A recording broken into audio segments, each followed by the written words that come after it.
Mitra bisnis ratusan calon PNS yang sudah lolos seleksi mengundurkan diri dengan sejumlah alasan seperti gaji dan tunjangan yang tidak sesuai harapan, serta hilang motivasi. Aksi pengunduran diri ratusan CPNS itu merugikan negara lantaran biaya seleksi cukup besar. Dan untuk membicarakannya lebih lanjut, saat ini kami telah tersambung dengan psikolog Auli Grasinta. Baik, Bu Auli, bagaimana komentarnya?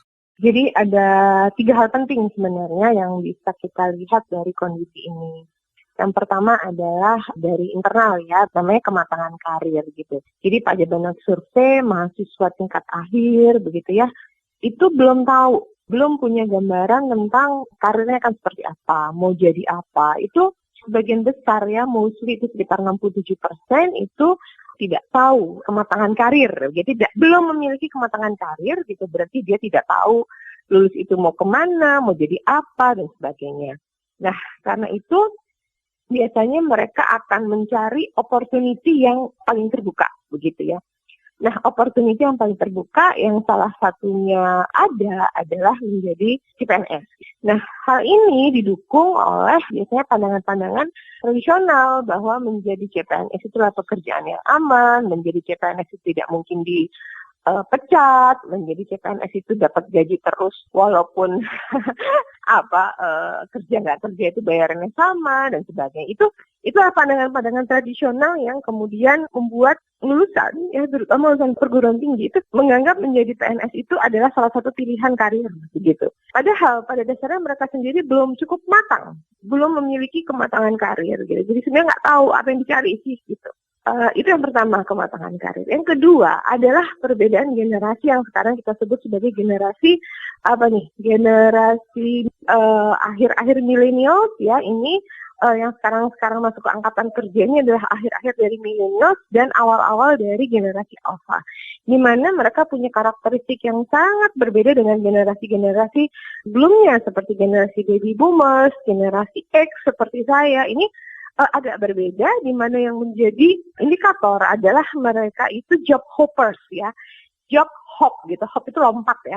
Mereka adalah pelompat karir. Dan itu tidak terjadi hanya pada PNS, gitu. Itu terjadi pada hampir semua jenis pekerjaan, sehingga banyak pekerjaan yang akhirnya membuat aturan-aturan khusus agar para job hoppers ini bisa lebih tahan lama, begitu. Mereka bukanlah tipe pekerja yang loyal, tetapi akan bekerja untuk mencari kepuasan ya, apa yang mereka cari, gitu. Jadi ini 2 faktor internal yang memang membuat anak-anak sekarang ya, generasi sekarang ini agak sulit untuk betah di satu pekerjaan, begitu. Faktor ketiga dari eksternal adalah pekerjaannya itu sendiri, gitu. Jadi tadi ya, karena dia tidak punya kematangan karir, dia juga tidak berusaha mengeksplor karir-karir yang ada.